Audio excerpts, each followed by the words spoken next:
This video is going to focus on the drum deck. Now I've just got a brand new fresh project loaded up here, and it actually loads up when we choose new beat with one drum kit. So this is the drum deck area over here. And this is slightly different to the layout of the sample deck because we don't have any kind of header up here. But there is a lot of similarities. As you can see, we have this big waveform display. Now when we load something up, this is completely blank. But as soon as we start playing something, this is now populated with the waveforms of the drum hits that we're playing. So it kind of jumps to whatever it is we're playing on the MIDI keyboard. Now in the same way as for the sample deck, look at the different colors as we play different sounds. So that red shows us more kind of low frequencies in there. And we get paler as we go higher up the frequency range. Now, as we play one of the samples, see there's this white line here. This is a playhead, shows us playing through the sample.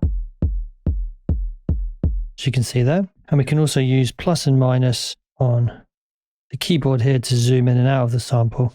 We can also use the mouse wheel here too. Now, we also have cues within these drum samples as well, similar to the cues that we had for the sample deck. But whereas here we're not using one sample that we're loading in, we're using lots of multiple samples and multiple drum hits in this case, but we still have cue points for them. So we'll see the first cue point is at the beginning here, and this is going to tell us the start point. So listen to this kick drum now. So we lost the attack of it. You can hear the attack's brought back in, so you can fine tune the start point should you wish. And we also have an end point here as well. So if we wanted to tighten up the drum, we can use that end point to do that, or we can extend it out. Now sometimes you won't be able to see that. That's because you're zoomed in too much. So if that's the case, use minus to zoom out again. You'll be able to grab that end cue point there. Now, this means that each one of these drum deck samples is made up of a start point, an end point, and then the region in between, essentially. Okay, now beneath this main waveform, we have the parameter panel down here. Now, these are controls that are going to affect each individual pad, and therefore the cues. So these parameters are going to be saved to the pad. So if you delete one of the pads, then those parameters will be lost. And you can see the pad colors are determined by the color of the waveform. So see the snare, it's got that light blue color. Kick has got that red color. We can also adjust multiple pads at the same time by selecting them using Shift. So these are fairly self-explanatory. The first one we have is attack.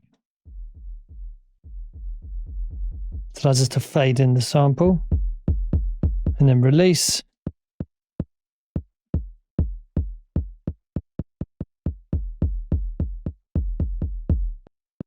When that's off, it's going to play the sample in its entirety. But then if we bring that up, you can actually tighten up the sample.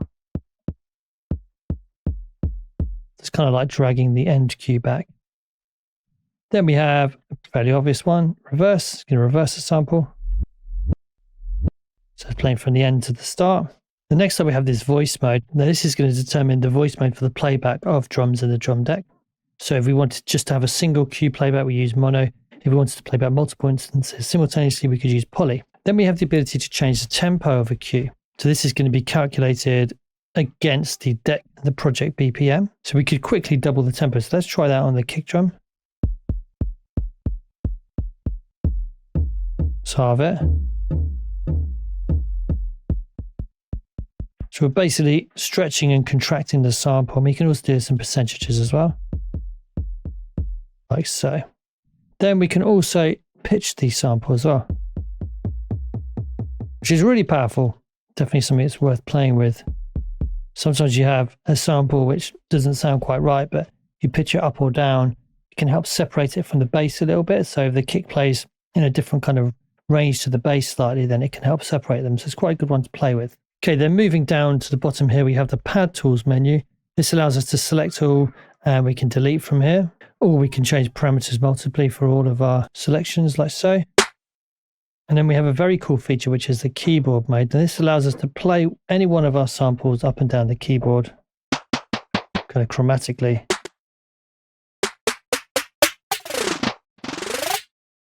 Really powerful. So you could have kind of multiple drum decks loaded up. So you could have one for your main beat, and then you could duplicate that, have another one. Then you could have, say, the snare playing all the way up and down the keyboard. So you could have these kind of cool little kind of snare pitched effects going on as well, which would be great. Now you'll notice that when we press this keyboard button here, we also have a difference within the scene player here, where we have the ability to actually play notes in or draw notes in chromatically. Whereas before we have more of a drum sequencer, step sequencer style. And then finally for the drum deck, we have, much like the sample deck, a dedicated mixer. So you'll see it tells us the sound we're on.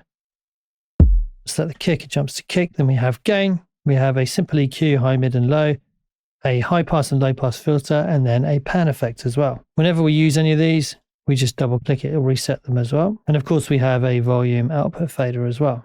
And those are the parameters of the drum deck. So to recap, we have the main waveform display. The colors represent the low frequency content of each sound. We have a start cue, an end cue, and then a region in between. So we can determine basically where each one of the drums is going to play. Start and end, and that's going to determine the region length as well, of course. And from there, we have the main parameters here: attack, release, reverse, voice mode, tempo, and key shift. And that can be done for each individual here, or we could shift click to select multiple, or select all to select all of our drums. Then coming down here, we can select all, we can trash all the cues, and we can also click on the keyboard to be able to play any one of the drums kind of chromatically up and down the keyboard. And you'll see that the scene player jumps to have the drum sound kind of spanning the keyboard as well. Okay, so that's the drum deck covered. In the next video, we're going to have a look at the instrument deck. So I'll see you then. Thanks for watching.